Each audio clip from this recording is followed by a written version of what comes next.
अस्सलाम वालेकुम students. Students हम लोग केमिस्ट्री ऑफ नाइलॉन कर रहे थे और आप लोगों ने देखा कि जो नाइलॉन है ये डाई कार्बोक्सिलिक एसिड और डाई अमाइन के मिलने से बनता है। जैसा कि आप लोगों के पास ये रिएक्शन है डाई कार्बोक्सिलिक एसिड डाई अमीन का। यहाँ आप लोग देख सकते हैं कि हमारे पास ये डाई अमाइन है जिसमें दो अमाइन ग्रुप हैं, एक ये है एक ये है, और दरमियान में R1 जो है ये कोई एलिफेटिक कार्बन चेन है या एरोमेटिक कार्बन चेन।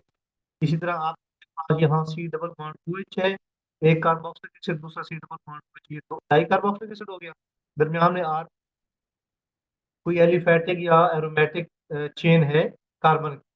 अब डाई कार्बोक्सिलिक एसिड और डाई अमाइन के रिएक्शन से हमारे पास ये जो रिएक्शन है ये न्यूक्लियोफिलिक सब्स्टिट्यूशन रिएक्शन होता है। न्यूक्लियोफिलिक सब्स्टिट्यूशन रिएक्शन इस तरीके से है कि कार्बोक्सिलिक एसिड में से ये OH निकलता है।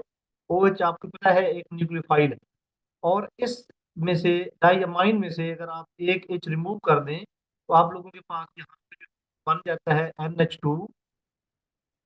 NH2 बना,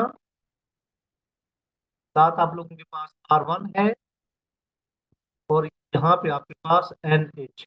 अगर आप एक H इसमें से हटा दें तो एक आपके पास NH बन गया, NH पे नेगेटिव चार्ज। अब एक न्यूक्लियोफाइल ये है और दूसरा न्यूक्लियोफाइल ये है।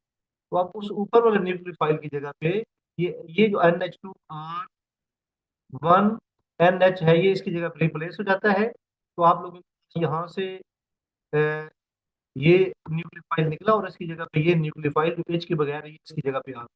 या फिर हम ये कह सकते हैं कि यहाँ पे हमारे पास इन दोनों के रिएक्शन से क्या हुआ, OH यहाँ से आया और H यहाँ से आया, H2O बना, और इनके मिलने से हमारे पास ये वाला जो है प्रोडक्ट बना, डाइमीन और di carboxylic acid, C double bond और यहाँ पे NH ये आ गया, सी डबल बॉन्ड NH।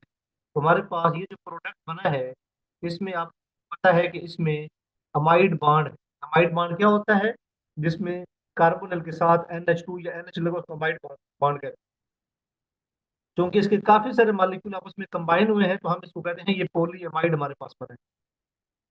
और यहाँ पे देखें आप लोगों के पास वाटर जो बना है OH यहाँ से निकला है, यहाँ से जो हमारे पास ये वाटर बना है ये वाटर हमारे पास बाई प्रोडक्ट है। मेन प्रोडक्ट के अलावा जो दूसरा प्रोडक्ट साथ हासिल होता है उसको हम लोग बाई प्रोडक्ट कहते हैं।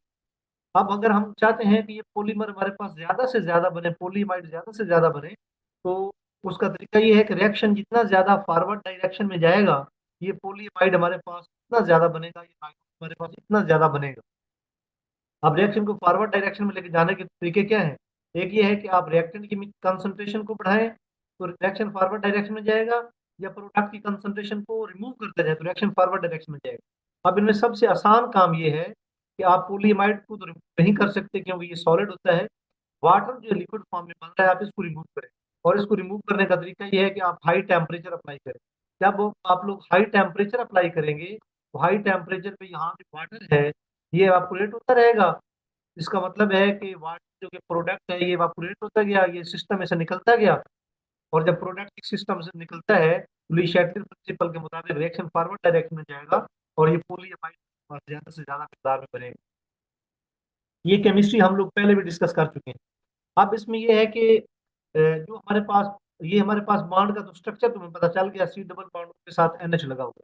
अब बात यह है कि इनकी कभी आप लोग इसकी मदद से लाइट वेट टेंट बना रहे होते हैं, कभी फ्लेक्सिबल रोप्स बना रहे होते हैं, कभी स्ट्रेचेबल स्टॉकिंग बना रहे होते हैं, और कभी आप लोग हार्ड चीजें बना रहे हैं, आप लोग ग्लव्स बना रहे हैं जो कि हार्ड होते हैं, आप लोग फायर प्रूफ जो है वो ड्रेस बना रहे हैं, आप लोग जो है बुलेट प्रूफ वेस्ट बना रहे हैं। तो कभी हाई सॉफ्ट चीजें फ्लेक्सिबल, और कभी आप लोग हार्ड चीजें बना रहे हैं। तो आखिर इसमें क्या चीज है जो इस चीज को कंट्रोल करती है कि नायलॉन की बनी हुई चीजें कुछ फ्लेक्सिबल स्ट्रेचेबल होती हैं और लाइट वेट होती हैं और मजबूत भी होती हैं, और दूसरी साइड भी इसी नायलॉन की बनी हुई कुछ चीजें आप लोगों के पास जो है वो हार्ड होती हैं या स्टिफ होती हैं या रिजिड होती हैं। उसका कौन सी चीज जो कंट्रोल करती है, उसमें जो कंट्रोल करते हैं वो इसमें मौजूद ये R1 और R2 कंट्रोल करते हैं इसकी प्रॉपर्टी।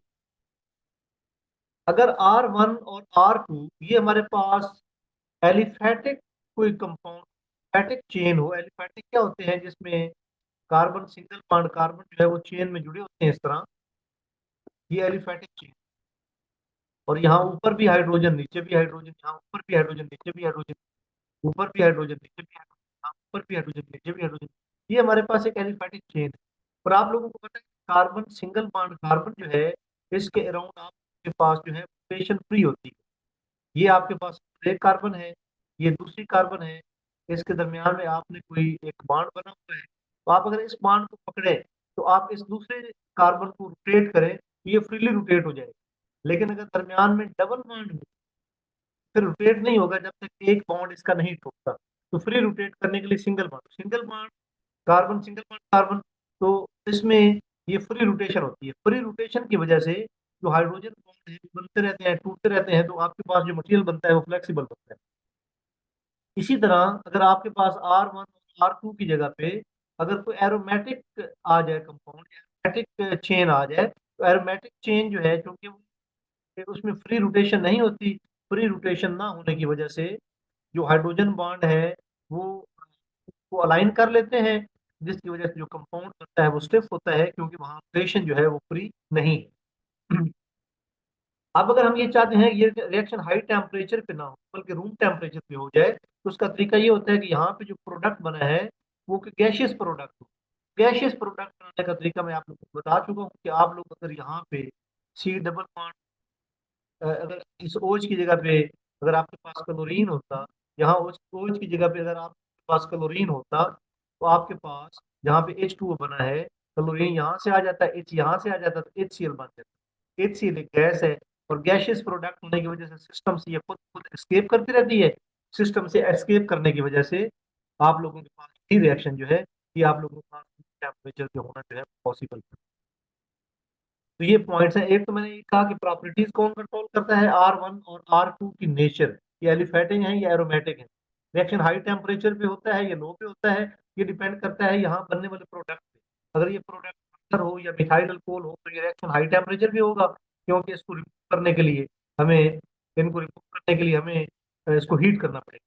और अगर आप चाहते हैं रूम टेम्परेचर पे हो तो आप लोगों को गैशियस प्रोडक्ट बनाना पड़ेंगे, जो कि यहाँ पे ये दूसरा रिएक्शन है जो मैंने यहाँ शो किया है। यहाँ ये वही रिएक्शन है, ये आप देखें आप लोग, सी डबल बॉन्ड Cl है, यहाँ सी डबल बॉन्ड Cl है, यहाँ से NH, यहाँ से H निकला, यहाँ से Cl, यहाँ पे आपके पास जो प्रोडक्ट बना है वो HCl है, क्योंकि HCl एक गैस है।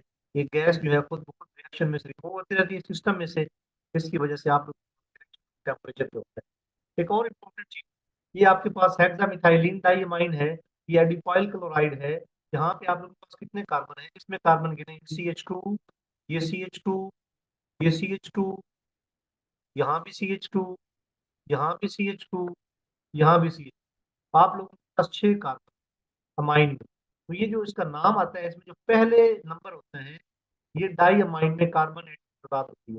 इस तरह यहाँ देखें, ये आपके पास एक कार्बन हो गया, ये CH2, यहाँ CH2, यहाँ CH2, यहाँ CH2, और यहाँ CH2, यहाँ भी 6 कार्बन। दूसरा जो नंबर होता है, ये आप लोग के पास डाई क्लोराइड या डाई कार्बोक्सिलिक एसिड में कार्बन एटम की तरह होती है। तो इस तरह इसका जो नाम है वो इस तरीके से देते हैं। और यहाँ आप लोगों के पास होता है, ये आप लोगों के पास वाइट बॉन्ड है, ये मिलके आप लोगों के पास जो है वाइट, ये अब आपके पास जो बना ये पॉलीमाइड बना, वाइट बॉन्ड। तो ये रिएक्शन जो है वो आप लोगों के पास, ये रिएक्शन किस पे होगा, ये रिएक्शन आपके पास टेम्परेचर पे होगा, RT पे होगा, क्योंकि इसमें जो प्रोडक्ट है वो आपके पास गैसेस। इसी तरह आगे देखें, जो अमाइनो एसिड होते हैं, आप लोगों में से 99% लोगों ने जूलॉजी बॉटनी वगैरह पढ़ी है, या आपने बायो पढ़ी है, मेडिकल पढ़ा है, तो आप लोगों ने अमाइनो एसिड की सेल्फ कंडेंसेशन देखी होगी। अब ऊपर हमने किया है उसमें तो आप लोग देख रहे हैं कि आप लोग मॉलिक्यूल यूज करते हैं, एक में कार्बोक्सिलिक एसिड होता है, दूसरे में अमाइन होता है या क्लोराइड होता है। यहाँ आप लोगों के पास क्या है, एक ही मॉलिक्यूल के अंदर जो है वो आप लोगों के पास तीन प्रॉपर्टीज हैं। आप लोगों के पास कार्बोक्सिलिक एसिड है यहाँ पे, और यहाँ पे आपके पास NH2 है। तो एक मालिक्यूल ये, और एक इसी तरह का और मालिक्यूल ये आपस में मिलते हैं, जिससे आप लोगों के पास सेल्फ कंडेंसेशन होती है, यानी इसी तरह की मालिक्यूल। तो ये आप लोग हम कह सकते हैं कि ये होमोपोलीमर बना है। ये हम कह सकते हैं कि हमारे पास ये क्या बना है, हमारे पास ये एक polymer बना होमोपोलीमर बनने की वजह से हम ये हमारे पास ये इसको प्रोटीन कहते हैं या इसको पॉलीपेप्टाइड कहते हैं। तो ये इस तरीके से आप लोगों के पास सेल्फ कंडेंसेशन जो है अमाइनो एसिड की, ये भी हमारे पास जो रिएक्शन है पॉलीपेप्टाइड या अमाइनो केमिस्ट्री। इसी तरह तो ये डज दिस लुक फेमिलियर, ये हमारे ज़ाहिर है हम इसको जानते हैं, ये प्रोटीन है या पॉलीपेप्टाइड है। इसी तरह ये reaction of di halide di amine, ये भी मैं आप लोगों से जो बात कर रहा था ये वही बात है। और ये सेल्फ कंडेंसेशन है, इसमें आप लोग को इधर से एच आ गया, यहाँ से आप लोगों के पास एच आया, यहाँ से एक्स आया, तो आप लोगों के पास एच एक्स बना। यहाँ पे एक चीज इंपॉर्टेंट है, वो ये है कि आप लोगों को यहाँ 2n-1 एच एक्स क्यों बना है। उसकी वजह ये है, जब भी दो मालिक्यूल मिलते हैं, एक मालिक्यूल ये और एक मालिक्यूल, जब दो मालिक्यूल मिलते हैं तो एक मालिक्यूल जो है वो बनता है वाटर का। दो मालिक्यूल मिलके तो एक मालिक्यूल इसमें से वाटर का बनता है। अब अगर एन मालिक्यूल ये मिले, एन मालिक्यूल ये मिले, टोटल कितने मालिक्यूल हो गए? 2n। तुम्हारे पास वाटर का मालिक्यूल हमेशा कम, एक अदद कम होता है जितने रिएक्टर मिल रहे हो। तुम्हारे पास 2n-1 एच एक्स या HCl बनेगा और 2n-1 वाटर बनेगा। तो ये डिपेंड करता है। तो यहाँ इसमें डाई हाइलाइट में यहाँ से एक्स आया या Cl आया और यहाँ से एच आया, और हमारे पास अमाइड बॉन्ड मौजूद है, अमाइड बॉन्ड। और पहले मैं आप लोगों को बता दूं कि फिर ये जो चेन बनती है, एक चेन दूसरी चेन के साथ जो है वो हमारे पास क्या बनाती है, वो हाइड्रोजन बॉन्डिंग बनाती है। ये देखेंगे आप यहाँ पे अ, ये NH और इस एक चेन ये बनी पॉलीएमाइड की, एक चेन ये बनी, ये C double bond NH, C double bond, C double bond NH। तो ये हमारे पास जो है डिफरेंट चेन के दरमियान हमारे पास ये हाइड्रोजन बॉन्ड है। अब यहाँ इंपॉर्टेंट बात है which you need to understand, वो ये है कि जो हमारे पास ये दरमियान में कार्बन है, अगर ये एलिफेटिक हूँ, जो मटेरियल बनेगा वो फ्लेक्सिबल बनेगा। अगर ये एरोमेटिक हूँ, जो मटेरियल बनेगा वो हमारे पास रिजिड बनेगा या स्टिफ बनेगा। क्योंकि जो एलिफेटिक होते हैं उनमें कार्बन सिंगल बॉन्ड, कार्बन के दरमियान जो रोटेशन है वो फ्री होती है, जिसकी वजह से ये हाइड्रोजन बॉन्ड बनते भी रहते हैं, टूटते भी रहते हैं। यहाँ पे आपको लग रहा होगा कि एक हाइड्रोजन बॉन्ड और दूसरे हाइड्रोजन बॉन्ड के दरमियान फासला बहुत ज्यादा होता है। याद रखें ये फासला इतना ज्यादा नहीं होता, ये नैनोमीटर की फॉर्म होते हैं। आप लोगों को दिखाने के लिए दूर दूर बनाया हुआ है, लेकिन एग्जैक्टली ये फासला इतना ज्यादा नहीं होता। एक हाइड्रोजन बॉन्ड दूसरा हाइड्रोजन बॉन्ड की तरफ फासला बहुत कम होता है। इस वजह से आप जो एक लाइट वेट टैंक है उसको आप फाड़ नहीं सकते, उसको फाड़ नहीं सकते कि बहुत मजबूती से वो कपड़ा जो है जुड़ा होता है, एक चेन और दूसरी चेन बहुत मजबूती से जुड़े होते हैं हाइड्रोजन बॉन्ड। तो अब यही चीज जो है हम कह सकते हैं ये फ्लेक्सिबल होगी, ये स्ट्रेचेबल होगी अगर यहाँ पे एलिफेटिक कार्बन, और यही चीज जो स्टिफ है या रिजिड होगी अगर यहाँ पे हमारे पास एरोमेटिक कार्बन। इसी तरह नाइलॉन फैमिली के बारे में बता चुका हूँ कि नाइलॉन फैमिली में जो कार्बन, जो फर्स्ट नंबर है वो कार्बन एटम होते हैं जो अमाइन में मौजूद है। जो सेकंड नंबर है वो कार्बन एटम है जो कार्बोक्सिलिक एसिड में है। सपोज ये आप लोग के पास एग्जाम्पल है नाइलॉन 610, तो इसमें जो 6 है वो हमारा आया है, डाई अमाइन में 6 कार्बन होंगे और कार्बोक्सिलिक एसिड में 10 कार्बन होंगे। ये नंबर जो है वहां से, ये वो कंपाउंड है हेक्सामिथाइलिन डाइअमाइन। यहाँ पे आप देखें ये 6 कार्बन है और इसमें आप देखें 8 कार्बन, तो ये CH2 ट्वाइस, और 9 और 10 बाकी 2 कार्बन पास में है वो ये जो साइड पे 2 कार्बन 8 10 कार्बन। तो ये हमारे पास नाइलॉन 610 इस तरीके से हमारे पास बनता है। ये सिबोकॉइल, ये है 10 कार्बन है, इसमें 6 कार्बन है। ये एग्जाम्पल आपको बताने की होती है कि जो पहला नंबर है माइन की कार्बन एटम का याद है, और जो सेकंड नंबर है वो हमारे पास डाई कार्बोक्सिलिक एसिड या डाई हेलाइड जो है या डाई क्लोराइड, उनमें कार्बन एटम की याद होती है।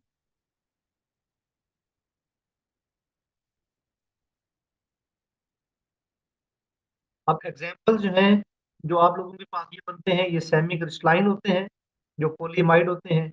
इनमें स्ट्रॉन्ग हाइड्रोजन बॉन्डिंग होती है, जैसे मैं आप लोगों को दिखा चुका हूँ। गुड मैकेनिकल और थर्मल प्रॉपर्टीज होती है इनके। मैकेनिकल प्रॉपर्टीज वो कौन कंट्रोल करता है? वो दरमियान में R1 लगे हैं, के दरमियान में जो चेन्स लगी होती हैं, इसकी एप्लीकेशन में टेक्सटाइल फाइबर बनता है, स्टॉकिंग्स बनती हैं, फाइबर्स और थ्रेड, ये थ्रेड्स है, थ्रेड्स नहीं है, वो इससे बनते हैं।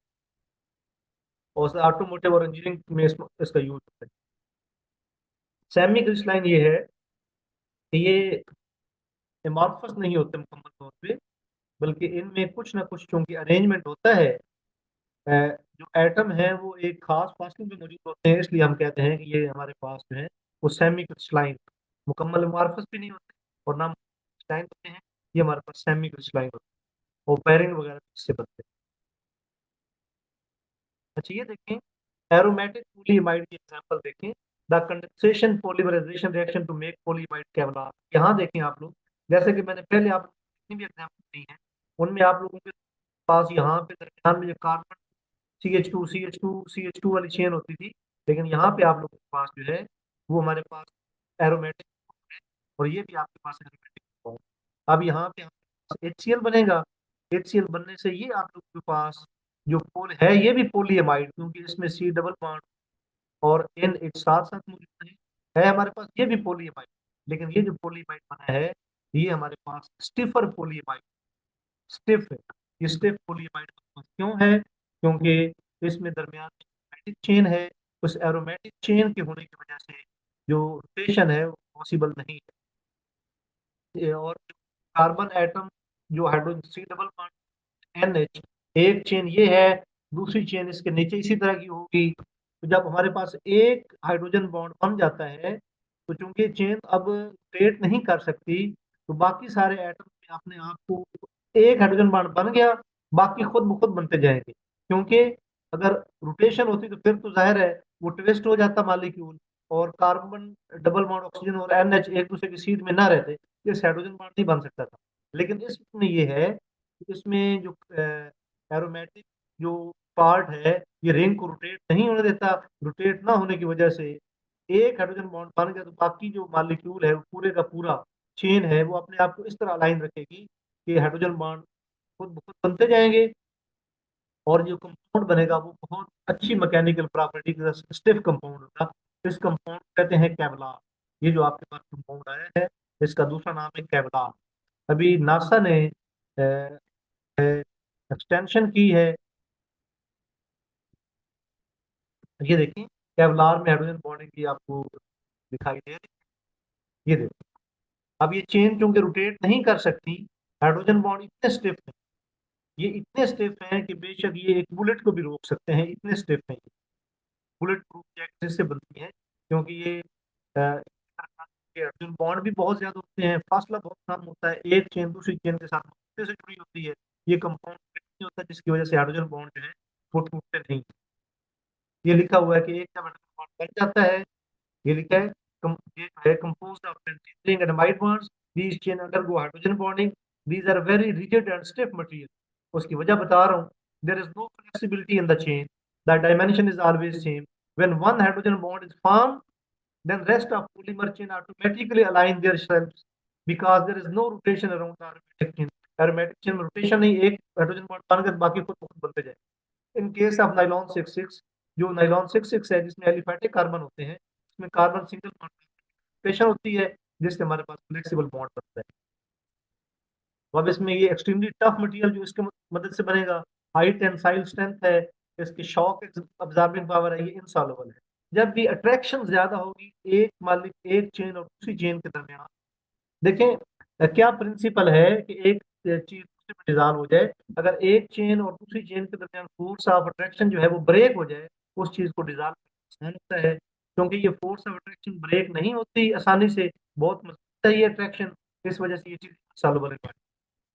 सिक्योरिटी पर्पज में बुलेट वेस्ट इससे बनती हैं, ये कैच अब बुलेट फॉर यू, ये हमारे लिए बुलेट भी जो है वो कैप्चर कर सकता है, क्योंकि ये बहुत स्टिफ है, एक चेन दूसरी चेन के साथ इंतहाई के साथ भी। ये एक इकोनॉमिस्ट नाम का आर्टिकल जो है, जो अखबार छपता है UK में, उन्होंने एक आर्टिकल है पम्प इट अप 40, आप इस आर्टिकल को पढ़ सकते हैं। इसके ऊपर आप लोगों के पास ये ऊपर वाला क्वेश्चन है, ये उसका बना है मटेरियल, इसको हमने केवलार कहा है।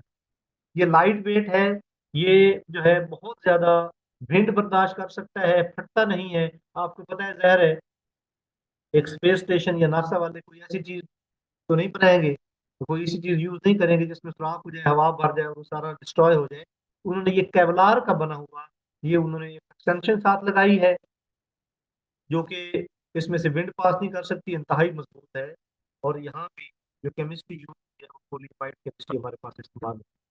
ये सारा आप लोग पढ़ सकते हैं आर्टिकल, ये केवलार से ये सारा। इसी तरह हमारे पास जो नेक्स्ट क्लास है पॉलीमर की, वो हमारे पास है पॉलीकार्बोनेट।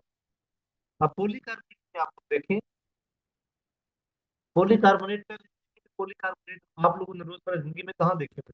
ये देखें जो डीवीडीज हैं, ये पॉलीकार्बोनेट की बनी हुई है, जो चमक है ऊपर। इस तरह शैटर प्रूफ ग्लास जो है, ये जो गाड़ियों की विंड स्क्रीन होती है सामने वाली, जो कि बहुत मजबूत होती है, ये पॉलीकार्बोनेट की बनी हुई है।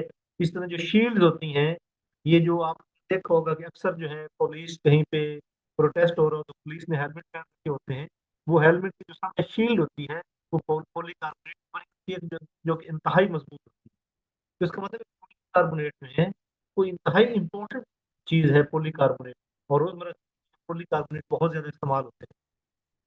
पॉलीकार्बोनेट की केमिस्ट्री क्या है मैं आप लोगों को बता चुका हूँ पिछले लेक्चर में।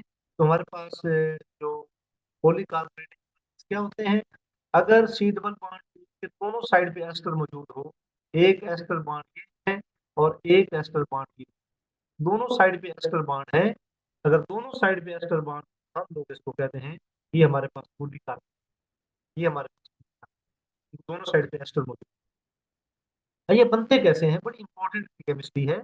ये बिस्फिनोल और फॉस्फीन के आपस में रिएक्शन से बनते हैं। ये देखें हमारे पास, ये हमारे पास बिस्फिनोल है, यानी बिस मीन टू फिनोल, एक फिनोल इस साइड पे है, एक फिनोल इस साइड पे, ये बिस्फिनोल है, और ये हमारे पास फॉस्फीन गैस है। अब होता क्या है, यहाँ से हमारे पास जो है बिस्फिनोल और इसकी केमिस्ट्री में हमारे पास एक इस साइड से ये यूनिट जुड़ जाता है, सी डबल बॉन्ड, और एक इसका यूनिट हमारा इस साइड से जुड़ जाएगा।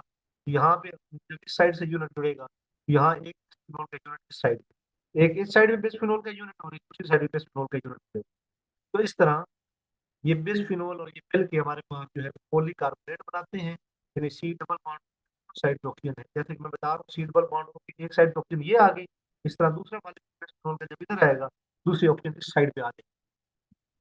अब ये चीज तो बड़ी बहुत दिलचस्प है, आप लोग देख रहे हैं कि इसकी कितनी इंपॉर्टेंट एप्लीकेशन है कि विंड प्रूफ जो है, जो विंड स्क्रीन है गाड़ी वो भी इससे बनती है, हेल्मेट इससे बनते हैं, और डीवीडीज वो इतनी मजबूत चीजें इसकी मदद से बनती हैं। लेकिन इसमें एक प्रॉब्लम, इसकी केमिस्ट्री करवाना इतना आसान नहीं है, इसके कुछ नुकसानात हैं। हमारे पास जो बिस्फिनोल है, इसका जो स्ट्रक्चर है, ये अगर आप कभी, आप लोगों ने बायो पढ़ी है, कभी हार्मोन को देखें, हार्मोन की केमिस्ट्री देखें, किसी हार्मोन का स्ट्रक्चर भी बिस्फिनोल के स्ट्रक्चर जैसा होता है। जब ये बॉडी में जाता है तो ये हार्मोन की तरह बिहेव करता है और मेटाबॉलिज्म के साथ ये इंटरफेयर करने की कोशिश करता है, जिसकी वजह से ये एक इंतहाई टॉक्सिक है ह्यूमन के। इस तरह फॉस्फीन गैस जो है, ये भी एक दूसरा टॉक्सिक मटेरियल है। ये फर्स्ट वर्ल्ड वॉर में ये फॉस्फीन गैस यूज की गई थी। आप देखिए, ये फॉस्फीन गैस इतनी ज्यादा रिएक्टिव है कि ये हमारे पानी के साथ रिएक्शन करके हमारे पास जो है वो HCl बनाना शुरू कर देती है। और HCl आपको पता है एक एसिड है, वो कितना टॉक्सिक है। तो इसकी केमिस्ट्री तो ये है, इसके इतने ज्यादा रिएक्टिव होने की वजह ये है कि कार्बन की दोनों साइड पे हाईली इलेक्ट्रोनेगेटिव एटम बने हैं, जो इस इन इलेक्ट्रॉन्स को अपनी तरफ खींच लेते हैं, जिससे कार्बन पे बहुत ज्यादा पॉजिटिव चार्ज है। ये वो पॉजिटिव चार्ज है, बहुत ज्यादा रिएक्टिव बनाता है, इसको बहुत रिएक्टिव बनाता है। और ये पॉजिटिव चार्ज की वजह से वाटर का OH जो है उस पर अटैक करता है, और हमारे पास एक न्यूक्लियर सब्स्टिट्यूशन रिएक्शन होता है, जिसमें एक प्रोडक्ट HCl बनता है। Let's not go into detail of this chemistry, सिर्फ इतना याद रखें कि जब हमारे पास फॉस्फीन जो है ये रिएक्शन करती है H2O के साथ, तो हमारे पास HCl बनता है, और ये HCl एसिड है। अगर कहीं पे फॉस्फीन गैस हो और आप उसकी मौजूदगी में थोड़ा सा सांस लें, तो फौरन ये जब लंग्स में जाती है, रास्ते में मौजूद पानी के साथ, ये HCl रिएक्शन करके HCl बनाती रहती है, जिससे बंदे की फौरन डेथ हो जाती है। तो इसका मतलब है कि ये रिएक्शन जो है इंतहाई केयरफुल होकर करवाना पड़ता है, क्योंकि इसमें इस्तेमाल रिएक्टेंट इंतहाई टॉक्सिक,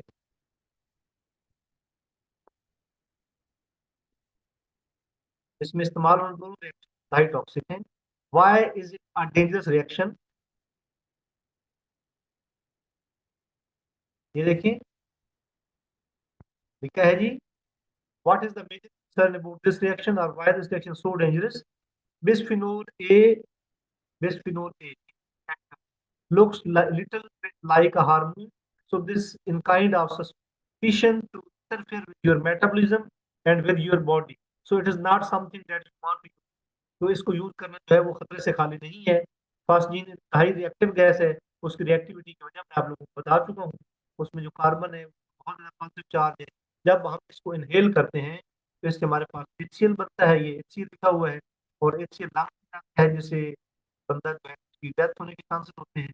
फर्स्ट वर्ल्ड इसको एक पॉइजनस गैस के तौर पे यूज किया गया। तो इसका मतलब है ये जो केमिस्ट्री है हाई केयरफुली होकर करवाना पड़ती है, जो फॉस्फेट की केमिस्ट्री है। कुछ बेबी बॉटल्स मार्केट से ऐसी मिलती हैं जिनके ऊपर लिखा होता है BPA, बिस्फिनोल ए फ्री बॉटल। कुछ मार्केट से कुछ बेबी बॉटल मिलती है, फीडर वगैरह। तो ये लिखने का मतलब ये होता है कि ये जो आप लोगों के पास आप लोगों ने ये बनाई है, ये पॉलीमर जो बनाया है, जो इसकी बॉडी है फीडर की या बेबी बॉटल की, इसमें बिस्फिनोल ए नहीं किया गया, क्योंकि बिस्फिनोल ए टॉक्सिक होता है। अगर कोई अनरिएक्टिव थोड़ा बहुत रह जाए तो ये ना हो कि वो बहुत ज्यादा प्रॉब्लम क्रिएट करे।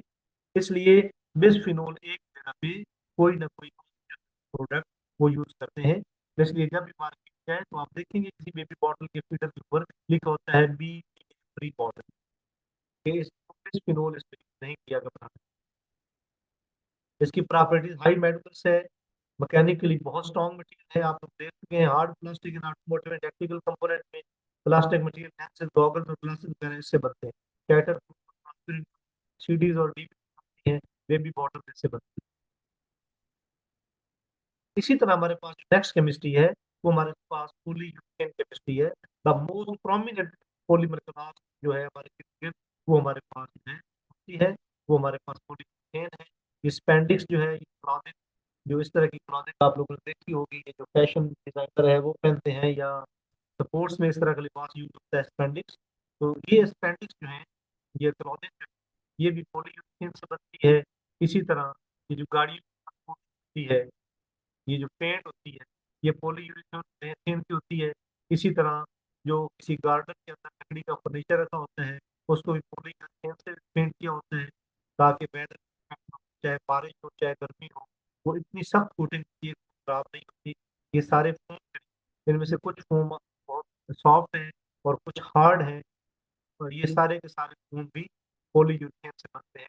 तो आप अंदाजा करें, एक साइड में कह रहा हूँ बहुत सख्त इसकी पेंट बनती है, जो बारिश और गर्मी से खराब नहीं होती, इतनी सख्त चीज है। दूसरी साइड पे ये फ्लेक्सिबल चीज है, और यहाँ पे जो फोम है, वो सारे के सारे जो फोम है वो भी इस पॉलीयूरेथेन से बनते हैं। तो बड़ी इंटरेस्टिंग चीज है। देखते हैं फिर ये कैसे होता है कि हम सारी चीजें बना सकते हैं। तो सबसे पहले पॉलीयूरेथेन की केमिस्ट्री जो है उसको समझना शुरू करते हैं। पॉलीयूरेथेन जो है, ये डाई आइसोसायनेट और डाइओल का रिएक्शन होता है, उससे पॉलीयूरेथेन बनता है। ये हमारे पास, इसको याद रखने का तरीका है ओशन, OCN, ओशन याद कर। तो जैसे ये पार्ट, ये पार्ट है, तो आपके पास ये एक आइसोसायनेट ग्रुप हो गया, ये दूसरा आइसोसायनेट ग्रुप हो गया, तो ये बन गया डाई आइसोसायनेट। और यहाँ पे हमारे पास जो है डाई अल्कोहल बन, ये डाई है, ये डाई अल्कोहल बन गया। तो डाई आइसोसायनेट और डाई या डाई अल्कोहल के रिएक्शन से हमारे पास जो है वो पॉलीयूरेथेन बनते हैं।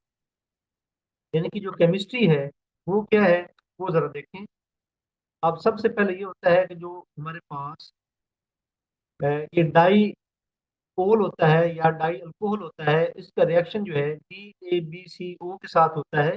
DEBCO हमारे पास क्या चीज होती है, ये बहुत इंपॉर्टेंट कैटलिस्ट है। 1,4 डाई बाईसाइक्लो ऑक्टेन, इसको WCO बोलते हैं। इसका दूसरा नाम जो है ट्राईथाइलीन डाइअमाइन है सीधा। और ये बाईसाइक्लिक कंपाउंड है, दो रिंग्स हैं इसमें, और ये कृषि अमाइन है, और ये यूज कहाँ पे होता है, पॉलीमराइजेशन में और ऑर्गेनिक सिंथेसिस में, याद रखिए ये कम इसकी। ये सबसे पहले हमारे पास जो हाइड्रोजन है, ये हाइड्रोजन अपना लोन पेयर हाइड्रोजन को देता है, जिससे हमारे पास पहला यूनिट जो है वो ये बन जाता है।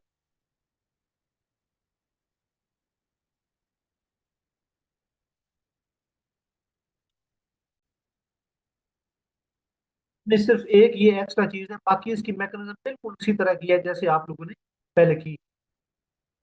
और इसमें हम अब देखते हैं, इसमें एक तो ये होता है, दूसरी एक इंपॉर्टेंट चीज इसमें ये है, ये जो कार्बन है, इसके साथ दो हाईली इलेक्ट्रोनेगेटिव एटम लगे हैं, एक ऑक्सीजन है, एक नाइट्रोजन है।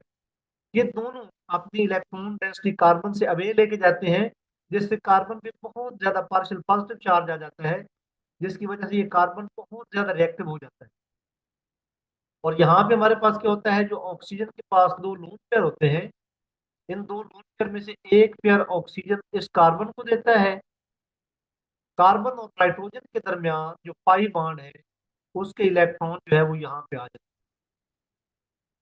इसके इलेक्ट्रॉन यहाँ पे आ, इसकी मैकेनिज्म तो ये बिल्कुल उसी तरह है जैसे आप लोगों ने कार्बोक्सिलिक एसिड में देखा है, ये बिल्कुल वही चीज है।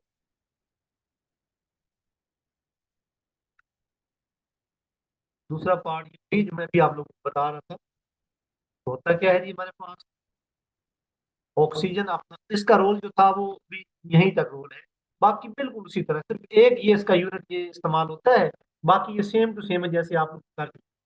ऑक्सीजन अपने इलेक्ट्रॉनों का लोड फिर इस कार्बन को देता है, क्योंकि कार्बन पे बहुत ज्यादा पॉजिटिव चार्ज है। तो इस ऑक्सीजन और नाइट्रोजन ने कार्बन से इलेक्ट्रॉन अवे कर लिए, जिससे पॉजिटिव चार्ज आ गया। तो ये एरो जो गलत लगा हुआ है उसमें ये है, जब ये अपने इलेक्ट्रॉन इसको देता है, तो ये कार्बन और नाइट्रोजन की तरफ पाई बांड के इलेक्ट्रॉन जो है नाइट्रोजन पे आ जाते हैं। तो ये सूरत है ऑक्सीजन और हाइड्रोजन के दरमियान, ऑक्सीजन और कार्बन के दरमियान ये बॉन्ड बन जाता है, जो न्यू बॉन्ड है ये मैं शो कर रहा हूँ, क्योंकि इलेक्ट्रॉन इसको दिए हैं, और डबल बॉन्ड के इलेक्ट्रॉन यहाँ पे चले। अब जब भी इलेक्ट्रोनेगेटिव एटम पे पॉजिटिव चार्ज आता है, तो हमारे पास एक बड़ी अनस्टेबल कंडीशन होती है। पॉजिटिव चार्ज खत्म करने का तरीका ये होता है कि जो ऑक्सीजन ने लोन पेयर इस कार्बन को दिया है ना, इसके पास इलेक्ट्रॉनों का पेयर जो है वो दोबारा से आ जाए। अब देखते हैं कि ये फिर सिचुएशन जो है ये स्टेबल कैसे होती है, अभी तो ये अनस्टेबल है। ये सिचुएशन स्टेबल कैसे होती है वो देखते हैं। ये देखें आप,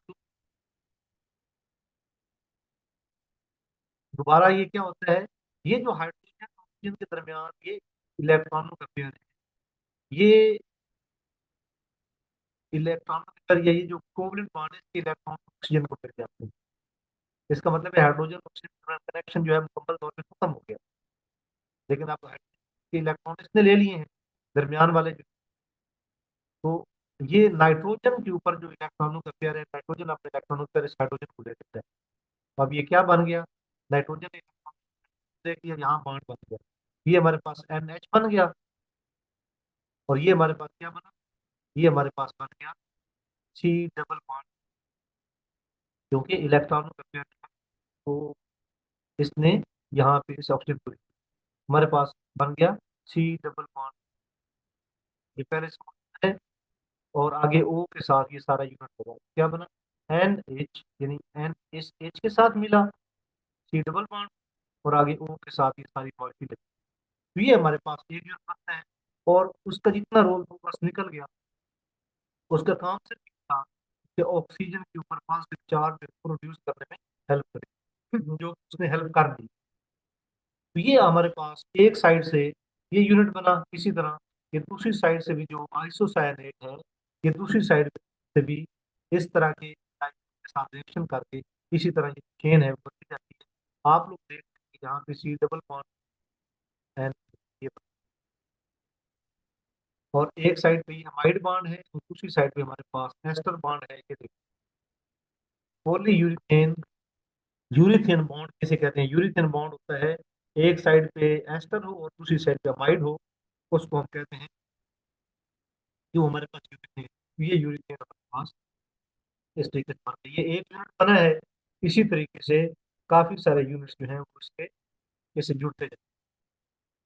ये जो रिएक्शन है, अब चूंकि इसमें कोई स्मॉल मॉलिक्यूल नहीं निकला, आप लोग देख रहे हैं, ये तो कैटलिस्ट था, इसमें कोई स्मॉल मालिक्यूल जो है वो नहीं आया। स्मॉल मालिक्यूल की वजह से इसको कंडेंसेशन नहीं कह सकते, ये एक पॉली एडिशन रिएक्शन है। तो इसका इफेक्ट क्या होता है एनर्जेटिक्स पे? आप लोगों को यहाँ पे स्मॉल मालिक्यूल जैसे H2O है या NH3 है, या हमारे पास CH3OH मिथाइल अल्कोहल, जहाँ पे स्मॉल मालिक्यूल, वहाँ पे रिएक्शन को हाई टेम्परेचर पे करवाना पड़ता है ज्यादा पॉली के लिए। लेकिन क्योंकि इसमें कोई स्मॉल मालिक्यूल नहीं है, कोई बाई प्रोडक्ट नहीं है, इसलिए ये रिएक्शन बहुत आसानी से हो जाता है। don't need to give high temperature to shift the equilibrium, so reaction is quite easy to carry out। इसी तरह एक यूनिट बना, अब एक साइड में जो हमने आप लोग देख लिया, दूसरी साइड में बिल्कुल इसी तरह फिर दोबारा होता है। दूसरी साइड से कैसे होता है? ऑक्सीजन, ये आपने कार्बन देता है, कार्बन और इलेक्ट्रॉनों के पेयर इसको मिल जाता है, और बिल्कुल उसी तरीके से फिर एक और बन गया। अब इसमें तीन मालिक्यूल, एक मालिक्यूल, दूसरा मालिक्यूल, तीसरा मालिक्यूल, इसको हम कहते हैं ये ट्राइमर है। इसमें तीन मालिक्यूल मिले हैं, तो ये हमारे पास जो है वो ट्राइमर बना। इसी तरह इसके अंदर एक और यूनिट डाई आइसोसाइनेट का इस्तेमाल होता है, बिल्कुल इसी मालिक्यूल के साथ, यानी ये इलेक्ट्रॉन का ये वाला पेयर, ये इस कार्बन, ये सारी चेन उसके साथ है, ये इलेक्ट्रॉन तो मिले, और बिल्कुल इसी तरह ये रिएक्शन जो है वो प्रोग्रेस करता जाएगा। ये रिएक्शन जो है डायरेक्ट आगे बढ़ता जाएगा, जिसकी वजह से हमारे पास पॉली काफी सारे मॉलिक्यूल बन जाते हैं। ये हमारे पास पॉली जो है वो बना। अगेन बहुत ही इंपॉर्टेंट बात बताने लगा हूँ, वो ये है कि यहाँ पे हमारे पास अगर दरमियान में जो R1 और R2 है, वो दरमियान में जो चेन है, अगर हमारे पास चेन जो है वो एरोमेटिक की हो, तो जो चीज है वो स्टिफ बनेगी और रिजिड बनेगी। अगर एलिफेंट सॉफ्ट और रबड़ी, ये पॉली उसकी मैं आपको एक किस्म की chemistry। आगे देखें। अब आपको पता है जो मैट्रिक्स होते हैं, ये भी तो फोम के बने होते हैं, जो बेड के ऊपर मैट्रिक्स होते हैं, आपको पता है वो कितने सॉफ्ट होते हैं। और हमारे पास जो हेलमेट होते हैं वो कितने हार्ड होते हैं, वो भी पॉली यूरिथेन के बने हुए। एक जो विंड स्क्रीन है कार की, वो एक चीज साइड पे हाई सॉफ्ट चीज, एक साइड पे हाई हार्ड चीज कैसे बनती है? तो ये एक रिएक्शन है। आप लोग देख रहे हैं कि यहाँ पे हमारे पास ये डाई अल्कोहल है, और यहाँ हमारे पास डाई आइसोसाइनेट, और इसका रिएक्शन देख चुके हैं, ये चीज बनती है। अब इसमें जो प्रॉपर्टीज हैं, कब मैट्रिक्स बनेगा, कब हेलमेट बनेगा, वो डिपेंड करता है कि ये आर डैश क्या है। अगर कोई स्टिफ चीज बनानी है तो आप इसको एरोमेटिक पार्ट करें, आर और आर डैश जो है आर प्राइम एरोमेटिक होंगे। अगर कोई चीज फ्लेक्सिबल बनानी है, या फ्लेक्सिबल या स्ट्रेचेबल चीज बनानी है, तो इस आर और आर डैश जो है इसको आप क्या करें, इसको आपको एलिफेटिक चेन की फॉर्म में रखें। अब यहाँ पे आपको पता है एक चेन ये बनी और दूसरी चेन भी इसी तरह की बनी, तो हाइड्रोजन बॉन्ड जो है वो बनाने की पॉसिबिलिटीज बहुत ज्यादा है। हाइड्रोजन बॉन्ड जो है वो बनेंगे, एक चेन और दूसरी चेन में हाइड्रोजन बॉन्ड बनेंगे, जिसकी वजह से जो प्रॉपर्टी हम कंट्रोल कर, प्रॉपर्टी कंट्रोल करने की पॉसिबिलिटी है बाई चेंजिंग आर प्राइम।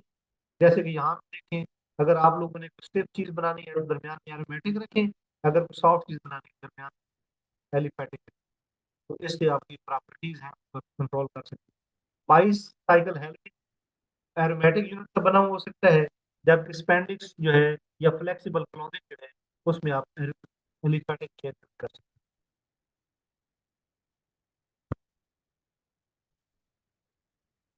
इसी तरह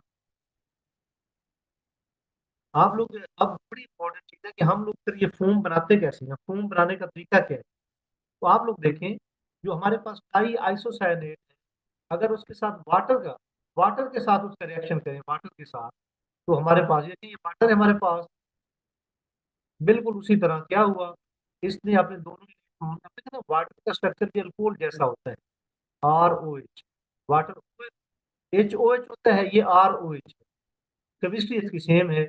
ये कार्बन के ऊपर बहुत ज्यादा पॉजिटिव चार्ज है, क्योंकि स्ट्रांगली इलेक्ट्रोनेगेटिव है, वो इसके इलेक्ट्रॉनों को अपनी तरफ खींच लेते हैं, जिससे कार्बन पर पॉजिटिव चार्ज आता है, बस ऑक्सीजन ने अपने दो इलेक्ट्रॉन इस कार्बन को प्रोवाइड कर दिया, और ये जो पाई बांध के इलेक्ट्रॉन यहाँ पे आते हैं, तो हमारे पास ये मैकेनिज्म है। अब इसमें मैं आप लोगों को पहले बता चुका हूँ, फिर इससे हम लोग कैसे इससे कैसे नहीं, ऑक्सीजन के ऊपर पॉजिटिव चार्ज आ गया, इलेक्ट्रोनेगेटिव पॉजिटिव चार्ज आ जाए तो अनस्टेबल कंडीशन, फिर इसको हम कैसे काउंटर करें। इस पॉजिटिव चार्ज करने का तरीका ये है कि ये दोनों इलेक्ट्रॉन जो है ये इसके पास आ जाएंगे, और नाइट्रोजन हम लोग के पेयर जो है वो इसको दे। ये मैकेनिज्म हुई है, पहले हम लोग कर चुके हैं। तो होता क्या है फिर, ये सूरत हाल, ये देख रहे हैं, ये सूरत हाल। अब ये रिएक्शन फर्दर भी जो है वो प्रोग्रेस कर सकता है। फर्दर प्रोग्रेस करने का इसका तरीका ये है, वो देखें कि अगर ये इलेक्ट्रॉनों के पेयर यहाँ पे आ जाए और नाइट्रोजन अपने इलेक्ट्रॉन, ये जो है ये बॉन्ड जो है यहाँ पे आ जाए, और नाइट्रोजन आपको दे दे, सी डबल बॉन्ड हो जाएगा, साथ हमारे पास एक अमाइन,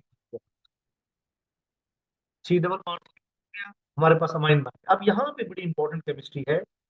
हम लोग करते क्या हैं, हम लोग ये कहते हैं कि एक बॉटल के अंदर छोटी चेन पॉलीमर की होती है, डाई आइसोसायनेट, छोटी चेन वाला पॉलीमर होता है एक स्प्रे बॉटल के अंदर।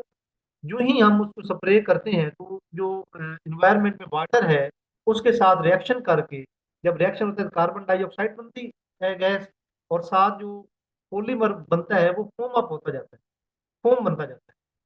तो आप उसको साथ साथ काटते जाते हैं फोम को, और उसमें जो कार्बन डाइऑक्साइड आपने देखा है कि फोम के अंदर पोर्स होते हैं, वो पोर्स इस कार्बन डाइऑक्साइड के निकलने की वजह से, जब कार्बन डाइऑक्साइड स्ट्रक्चर से निकलेगी तो मटेरियल जो है वो फोम अप होता जाएगा। तो अब आप उसको साथ साथ काटते जाएं फोम, साथ साथ फोम को काटते जाएं, तो आप लोग छोटा फोम बना सकते हैं जो घरों में यूज करते हैं। लेकिन अगर आप लोग हार्ड फोम बनाना चाहते हैं, छोटा फोम तो यहाँ तक बन गया, आप उसको साथ साथ काटते जाएं। अगर हार्ड फोम बनाना चाहते हैं तो ये जो अमाइन है ये फर्दर यूज होता जाता है, जो कार्बन डाइऑक्साइड बना वो फोम अप हो गया, अलहदा से वाटर ऐड करने की जरूरत नहीं होती है, जो ह्यूमिडिटी है वही उसके तौर पे काम करती है, वाटर को रिएक्टेंट के तौर पे देती है। इस तरह in spray bottle there are very small polymer which are still mobile. जब पॉलीमर छोटे, जब पॉलीमर बड़ा बनता है वो तो हार्ड हो जाता है, छोटे पॉलीमर होंगे वो लिक्विड स्टेट में होंगे, वो मूव कर रहे होंगे, जब वो बॉटल में से बाहर निकलते हैं तो आइसोसायनेट के साथ रिएक्शन करते हैं, जिसकी वजह से फौरन से कार्बन डाइऑक्साइड बनता है, और साथ एक चेन बनती है पॉलीमर की, कार्बन डाइऑक्साइड और पॉलीमर की चेन हमारे पास यहाँ पे बनी है, ये पॉलीमर की चेन, उसको आप अगर साथ साथ काटते जाए तो छोटे फॉर्म बनेगा। लेकिन द अमाइन जो बना है, अगर आप उसको काट के छोटे छोटे फॉर्म में चेंज नहीं करते, जो अमाइन बनता है वो फर्दर रिएक्ट करता जाता है, जो आइसोसायनेट बॉटल में से निकल रहा है ना उसके साथ, वो पहले जो ऊपर पहले से फोम बना है उसके अंदर अमाइन जो पड़ा है वो उसके साथ रिएक्ट करता जाता है, जिससे लॉन्गर चेन बनती है और हार्ड पॉलीमर बनते हैं। ये जो अमाइन अब बॉटल में से बाहर निकला था वो फर्दर बॉटल में से आते हुए आइसोसायनेट के साथ रिएक्शन करता है, जिसके साथ आप लोगों के पास एक पॉलीमर की चेन बनती जाती है और यूरिया बॉन्ड बनती जाती है, यूरिया लिखते हुए। तो ये जो ये भी फोम ही है, लेकिन ये फोम जरा सख्त किस्म का फोम। तो दो चीजें हैं, अगर छोटे छोटे फोम आपने काटने हो तो आप उस बॉटल से बाहर स्प्रे करें, जो फोम ऑफ मटेरियल होता जाएगा उसको साथ साथ काटते जाए, उसमें से कार्बन डाइऑक्साइड निकलती जाए। लेकिन आप एक हार्ड अच्छा फोम बनाना चाहते हैं जो कि कंस्ट्रक्शन मटेरियल में भी यूज होता है, तो आप लोग क्या करेंगे, आप उसको जो बना है आप फर्दर स्प्रे करेंगे, स्प्रे में से आइसोसायनेट जो निकलेगा वो उस फोम में NH2 जो सरफेस के ऊपर हो उसके साथ रिएक्शन करके यूरिया बॉन्ड बनाता जाएगा, जिससे जो है स्ट्रॉन्ग होता है।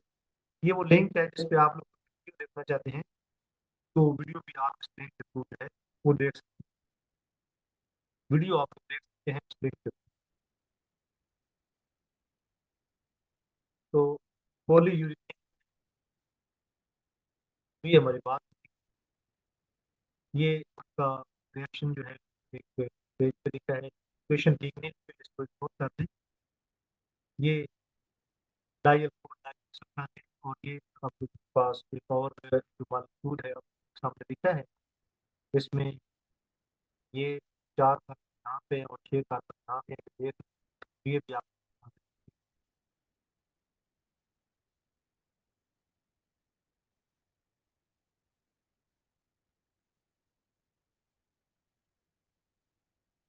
अब मॉलिक्यूलर वेट के बारे में डिस्कशन है, वो डिस्कशन हमारी वो बाकी है, उस डिस्कशन शुरू मॉलिक्यूलर वेट जो है वो कैसे इवॉल्व होता है। अब हम थ्योरेटिकल पार्ट जो है उसकी तरफ आ रहे हैं, जो पॉलीमर केमिस्ट्री का थ्योरेटिकल पार्ट उसकी तरफ। सपोज हमारे पास ये मोनोमर्स पड़े हैं, ये मोनोमर्स हमारे सामने हैं। अब इसमें मोनोमर ने मिलकर क्योंकि पॉलीमर नहीं बनाया तो हम कहते हैं डिग्री ऑफ पॉलीमराइजेशन 0 है। अब इसमें 25% जो मोनोमर है वो आपस में कनेक्ट हो गए हैं तो हम कहते हैं डिग्री ऑफ पॉलीमराइजेशन 25% है। अब इसमें 50% मोनोमर जो है आपस में मिल गए हैं, 50% मोनोमर कन्वर्ट हो गए हैं, तो कन्वर्जन 50% है, तो डिग्री ऑफ पॉलीमराइजेशन हमारे पास 50% है। यहाँ पे 75% है उन्होंने मिलकर पॉलीमर बनाया है, तो हम ये कहते हैं कि डिग्री ऑफ पॉलीमराइजेशन जो है हमारे पास वो 75%। तो अब ये जो ज्यादा जब चेन बनती है तो हम कहते हैं कि ये कन्वर्जन ज्यादा हो। कन्वर्जन मीन मोनोमर का कन्वर्ट होकर पॉलीमर बना। यहाँ पे कोई मोनोमर आपस में नहीं जुड़े, डिग्री ऑफ पॉलीमराइजेशन 0 है। यहाँ जो कन्वर्जन है 25% मोनोमर मिले हैं, हम कहते हैं कन्वर्जन 25% है। यहाँ 50% मोनोमर आपस में जुड़ गए, हम कहते हैं कन्वर्जन 50% है, और यहाँ 75% है। अगर लॉन्ग चेन बनानी हो, लॉन्ग चेन पॉलीमर बनाने हो, तो हमें जो है वो ज्यादा कन्वर्जन करना पड़ेगा। इसका मतलब ये इसी चीज को जो है वो करोत्तर इक्वेशन है। ये हमारे पास एक जनरल रिएक्शन है, इसमें एक ही मॉलिक्यूल के अंदर दो फंक्शनल ग्रुप, एक ही मॉलिक्यूल में दो फंक्शनल ग्रुप है। ये बिल्कुल इसी तरह का मॉलिक्यूल जैसे अमाइनो एसिड होता है। अमाइनो एसिड के एक मॉलिक्यूल में दोनों फंक्शनल ग्रुप होते हैं। अमाइनो एसिड के एक मॉलिक्यूल में अमाइन ग्रुप भी होता है और एक ही मॉलिक्यूल में कार्बोक्सिलिक एसिड भी होता है। अगर उससे हम लोग पॉलीपेप्टाइड या प्रोटीन बनाना चाहते हैं, एक मॉलिक्यूल दूसरे मॉलिक्यूल के साथ जो है वो आपस में जुड़ के अमाइड बांड बांड बनाता रहता है, जिससे पॉलीपेप्टाइड बनता है। यानी एक ही मॉलिक्यूल में फंक्शनल ग्रुप ए है और बी है, वो मिलके ए बी एन यानी पॉलीपेप्टाइड बनाते जाते हैं। अब इसमें हम लोग देखें, सपोज हमारे पास एन नॉट जो है वो number of molecule eight zero time पे हमारे पास जो इसके नंबर ऑफ मॉलिक्यूल है ए बी के, वो हमारे पास एन नॉट है। टाइम टी के बाद जो हमारे पास नंबर ऑफ मॉलिक्यूल है वो एन टी है। और इस तरह हमारे पास जो फंक्शनल ग्रुप है इसके अंदर मोनो के अंदर, वो हमारे पास एन ए और एन बी जो है वो नंबर ऑफ, क्योंकि रिएक्ट तो फंक्शनल ग्रुप में आपस में करना होता है ना, इसलिए ये भी एक इंपॉर्टेंट चीज है। और डिग्री ऑफ पॉलीमराइजेशन आप लोगों को पता है कि डिग्री ऑफ पॉलीमराइजेशन क्या होती है। नंबर ऑफ जो शुरू में मौजूद थे डिवाइडेड बाई कितने नंबर ऑफ मॉलिक्यूल ने आपस में रिएक्ट कर। अब मैं आप लोगों को बता चुका हूँ कि जो जो सिस्टम के अंदर से मोनोमर आपस में जुड़ते जाते हैं, तो मोनोमर के जुड़ने की वजह से क्या होता है, जो जो मोनोमर जुड़ते जाते हैं तो उससे हमारे पास नंबर ऑफ मॉलिक्यूल सिस्टम में कम होते जाते हैं। जब मोनोमर जुड़ते जाएंगे एक पॉलीमर बनेगा, वो पॉलीमर एक मॉलिक्यूल के तौर पे काम करेगा। तो रिएक्शन के शुरू में हमारे पास क्या है, in the beginning if no polymer form, beginning में कोई पॉलीमर नहीं बना, तो उसमें एन टी भी एन नॉट की इक्वल ही है, क्योंकि मोनोमर आपस में जुड़े ही नहीं है। तो जितने मॉलिक्यूल एन नॉट के हैं इतने ही एन टी के भी हैं। तो अब एन टी भी एन नॉट है, तो वैल्यू पुट करेंगे तो आंसर 1 आएगा। जब भी डिग्री ऑफ पॉलीमराइजेशन का आंसर 1 आ जाए, इसका मतलब है अभी पॉलीमराइजेशन जो है वो नहीं हुई। और अगर सारे के सारे मोनोमर जुड़ जाए आपस में, सारे मोनोमर जुड़ गए, तो हमारे पास एंड पे जाके सिर्फ एक मॉलिक्यूल बनेगा, एक पॉलीमर की चेन बनेगी। और अगर हम देखेंगे कितने मॉलिक्यूल है, सिर्फ एक मॉलिक्यूल है जिसमें सारे मोनोमर जुड़ चुके हैं। अब वो मॉलिक्यूल अलग अलग नहीं है, बल्कि सारे मॉलिक्यूल आपस में, सारे मोनोमर आपस में जुड़ चुके हैं और एक सिंगल चेन मॉलिक्यूल हमारे पास बना है। तो इस केस में एन टी का आंसर हमारे पास आएगा 1। तो डिग्री ऑफ पॉलीमराइजेशन क्या होगी, एन नॉट बाई 1, यानी X N is equal to N naught. तो हमारे पास डिग्री ऑफ पॉलीमराइजेशन की मिनिमम वैल्यू कितनी हो सकती है, मिनिमम वैल्यू 1 हो सकती है। मैक्सिमम वैल्यू क्या हो सकती है हमारे पास, वो एन नॉट हो सकती है। यानी जितने मॉलिक्यूल शुरू में थे सारे के सारे जुड़ गए, जितने मॉलिक्यूल शुरू में थे वो सारे के सारे जुड़ जाएंगे, तो हम कहेंगे डिग्री ऑफ पॉलीमराइजेशन हमारे पास एन नॉट।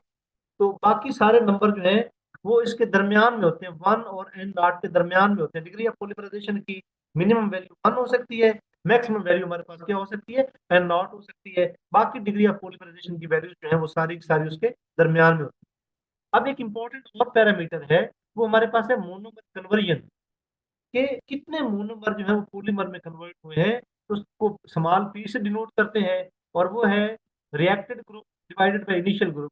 शुरू में हमारे पास कितने ग्रुप मौजूद थे, वो बटे में आएगा, कितने ग्रुप ने रिएक्ट कर लिया वो हमारे पास आएगा ऊपर। अब कितने ग्रुप ने रिएक्ट कर लिया वो हम कैसे मालूम करेंगे कितने ग्रुप ने रिएक्ट कर लिया? तो हम उसका तरीका ये है, हम देखेंगे कि शुरू में कितने थे एन नॉट, और टाइम टी के बाद कितने थे एन टी।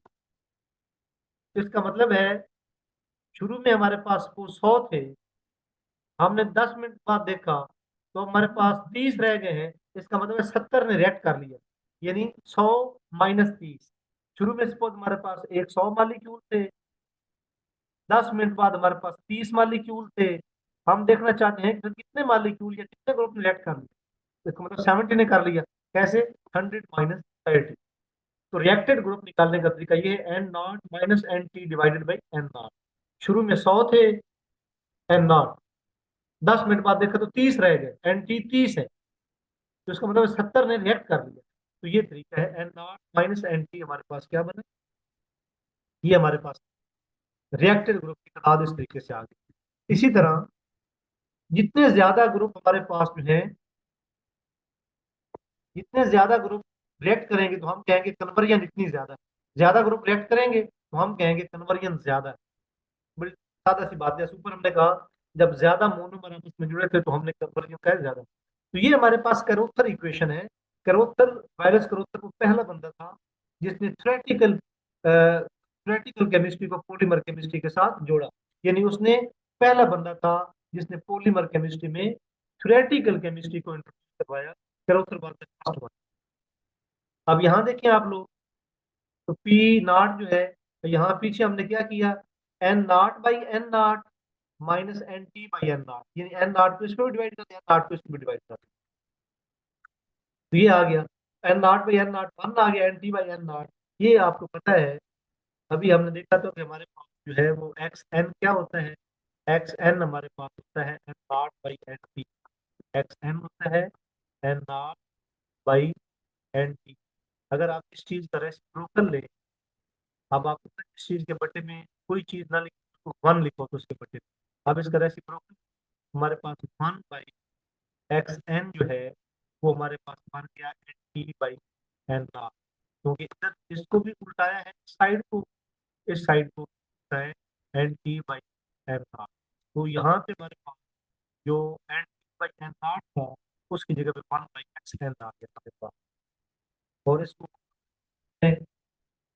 फर्दर इसको सिंप्लीफाई करें तो उसका फिर तरीका क्या होगा, पी को आप इस साइड पे लेके आ जाए और 1/एक्स एन को इस साइड पे, क्या बना, 1/एक्स N is equal to 1 - P, 1 - P जाहिर है इधर पी प्लस था, इस साइड में माइनस हो गया, -1/एक्स एन उस साइड में प्लस हो गया। अब आप इसके बटे में वन करते, अब इसको रेसिप्रोकल दोबारा से ले, हमारे पास एन का रेसिप्रोकल है एक्स एन/1, और यहाँ पे हमारे पास क्या, 1/1 - पी।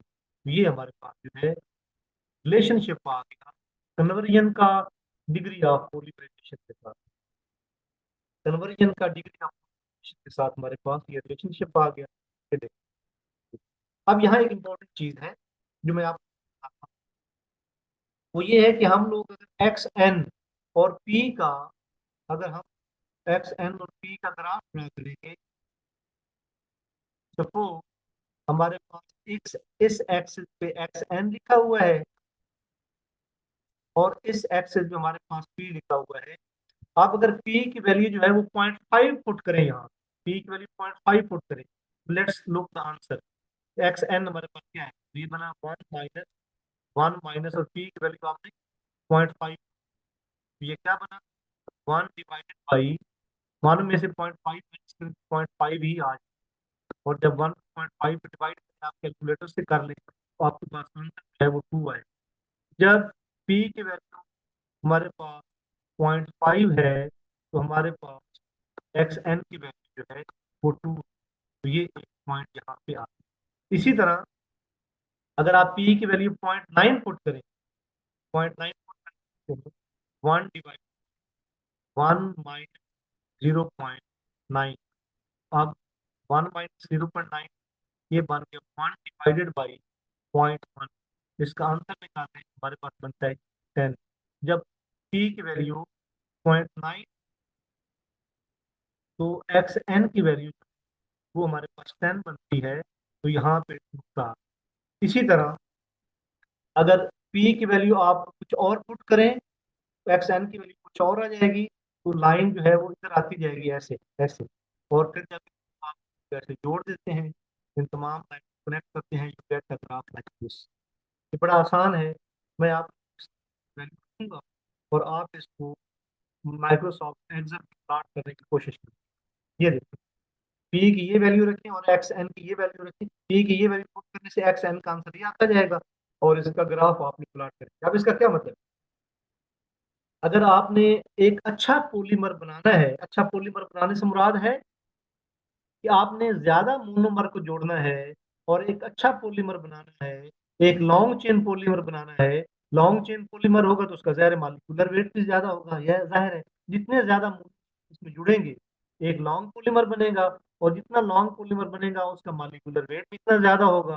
तो आप लोग देख रहे हैं कि एक लॉन्ग पॉलीमर बनाने के लिए, जब भी मैं कहता हूँ ना एक लॉन्ग चेन पॉलीमर बनाना है, तो इसका मतलब है एक्स एन की ज्यादा वैल्यू। एक्स एन की वैल्यू जितनी ज्यादा होगी, हम कहेंगे पॉलीमर इतना लॉन्ग बना है, या उसका मॉलिक्यूलर वेट इतना ज्यादा है। तो लॉन्ग चेन पॉलीमर बनाने के लिए हमें जो कन्वर्जन है वो ज्यादा, उस कन्वर्जन ज्यादा करना पड़ेगा। इसका मतलब है कन्वर्जन जितनी ज्यादा होगी, हमारे पास डिग्री ऑफ पॉलीमराइजेशन इतनी ज्यादा होगी। यहाँ से आप लोग देख, कन्वर्जन जितनी ज्यादा होगी, डिग्री ऑफ पॉलीमराइजेशन इतनी ज्यादा होगी। यानी पी की वैल्यू जितनी बड़ी करते जाएंगे ना, पी की वैल्यू, तो आपके पास एक्स एन की वैल्यू जो है वो इतनी ज्यादा होती जाएगी। याद रखें पी की वैल्यू हो कितनी सकती है, पी की वैल्यू जो है वो 0 से 1 तक हो सकती है। पी पे पी की वैल्यू 0 से 1, पी की वैल्यू ज्यादा करने से डिग्री ऑफ पॉलीमराइजेशन जो है वो ज्यादा होती है, या कन्वर्जन हमारे पास ज्यादा होता है। ये लिखा है। We need a very high conversion in order to get good polymer. If you want bad news for polymer science, because high conversion means you need to make very accurate reaction, you need to be very careful, you need to wait for a long time. तो ये है कि अगर आप high conversion हासिल करना चाहते हैं तो बहुत ज्यादा टाइम के लिए आप लोगों को इंतजार करना पड़ेगा। एक बहुत इंपॉर्टेंट चीज है, अगर हम ये देखना चाहते हैं कि अभी तो हमने जो एग्जांपल ली है उसमें हमने एक ही मोनोमर यूज किया था, एक ही मोनोमर के अंदर दोनों फंक्शनल ग्रुप थे ए और बी। जैसे कि अमाइनो एसिड में एक ही मोनोमर के अंदर कार्बोक्सिलिक एसिड होता है, और उसी एक मोनोमर के अंदर हमारे पास क्या होता है, अमाइड बॉन्ड भी, सॉरी, अमाइन भी उसी के अंदर होता है। लेकिन अगर दो मॉलिक्यूल जैसे पॉलीएमाइड में होता है, एक डाई अमाइन होता है, एक डाई कार्बोक्सिलिक एसिड होता है, तो अगर ये सूरत हाल हो कि एक ही मॉलिक्यूल के अंदर दो फंक्शनल ग्रुप ना हो बल्कि दो अलग से मॉलिक्यूल हों, उसमें हमें स्टैक्योमेट्री का बहुत ज्यादा ख्याल रखना पड़ता है। और अगर स्टैक्योमेट्री जो है आपने, यानी उनकी मोलर रेशो इक्वेशन के मुताबिक पुट नहीं की, दोनों की मोलर रेशो एक जैसी पुट नहीं की, तो आप उसको कहते हैं स्टैक्योमेट्रिक इम्बैलेंस। जैसा कि आप लोगों ने देखा हुआ है फर्स्ट ईयर की केमिस्ट्री में, एक टॉपिक पढ़ा था लिमिटिंग रिएक्टेंट, कि अगर आप लोग दो रिएक्टेंट को बैलेंस्ड केमिकल इक्वेशन के हिसाब से डालें जितनी जितनी जरूरत है, और वो मुकम्मल तौर पे रिएक्ट कर दें और एंड पे कुछ ना बचे, उसे कहते हैं स्टोइकियोमेट्रिक बैलेंस। लेकिन अगर आप दो रिएक्टेंट में से एक रिएक्टेंट ज्यादा मिकदार में डाल दें, दूसरा रिएक्टेंट कम मिकदार में डाल दें, उसको हम कहते हैं स्टोइकियोमेट्रिक इम्बैलेंस। तो अब ज़ाहिर है जो दो रिएक्टेंट आपने यूज किए हैं, एक रिएक्टेंट ज्यादा मिकदार में डाल दिया है, एक रिएक्टेंट कम मिकदार में डाल दिया है, तो जो रिएक्टेंट कम मिकदार में डाला है उसको लिमिटिंग रिएक्टेंट कहते हैं, और दूसरा रिएक्टेंट जो ज्यादा मिकदार में डाला है वो एक्सेस रिएक्टेंट है। तो अगर आप, कोशिश तो ये करनी चाहिए कि आप लोग स्टैक्योमेट्रिक अमाउंट में दोनों रिएक्टेंट को मिलाएं, उससे अच्छा पॉलीमर बनेगा, हम लोग आगे देखते हैं। लेकिन इतना एक्यूरेट अगर ना कर सकें आप, अगर स्टैक्योमेट्री को मुकम्मल तौर पे बैलेंस ना कर सकें, उनकी स्टैक्योमेट्रिक अमाउंट यूज ना कर सकें, तो फिर उससे क्या होता है हम वो देखने जा रहे हैं। जो कैरोक्सर इक्वेशन हमने ऊपर की है,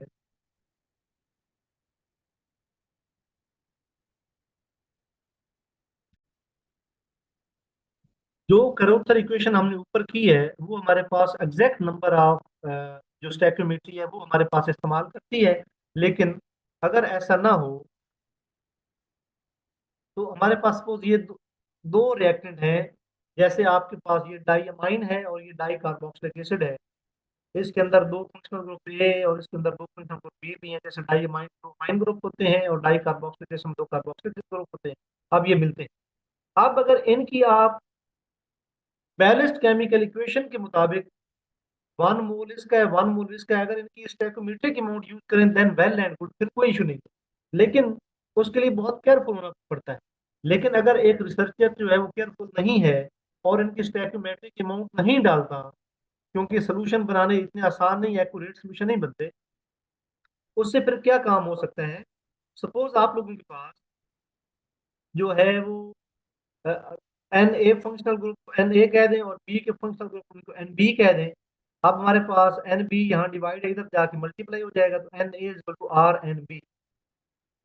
सपोज हमारे पास ए और बी की मिकदार इस तरह से लेते हैं कि हमारे पास आर की वैल्यू लेस देन 1 है। आर की वैल्यू लेस देन 1 होने से क्या मुराद, कि ऊपर वाला नंबर छोटा है और नीचे वाला नंबर बड़ा है, यानी एन ए जो है ये लिमिटिंग रिएक्टेंट है, इसकी मिकदार कम है रिएक्शन में, और एन बी की मिकदार ज्यादा है। ये बड़ी इंपॉर्टेंट चीज, एन ए की मिकदार कम है और एन बी की मिकदार ज्यादा है। आपको पता है जो रिएक्टेंट कम मिकदार में हो जल्दी इस्तेमाल हो जाता है, जो रिएक्टेंट ज्यादा मिकदार में वो बाकी बच जाता है। तो अगर हमारे पास एन बी फंक्शनल ग्रुप ज्यादा हूँ एन ए कम हूँ, तो हमारे पास जो आर है वो लेस देन 1 होगा। और इस केस में डिसाइड कौन करेगा कि कितना पॉलीमर बनेगा, एन ए डिसाइड करेगा। हमेशा जो लिमिटिंग रिएक्टेंट होता है वही रिएक्शन को कंट्रोल करता है।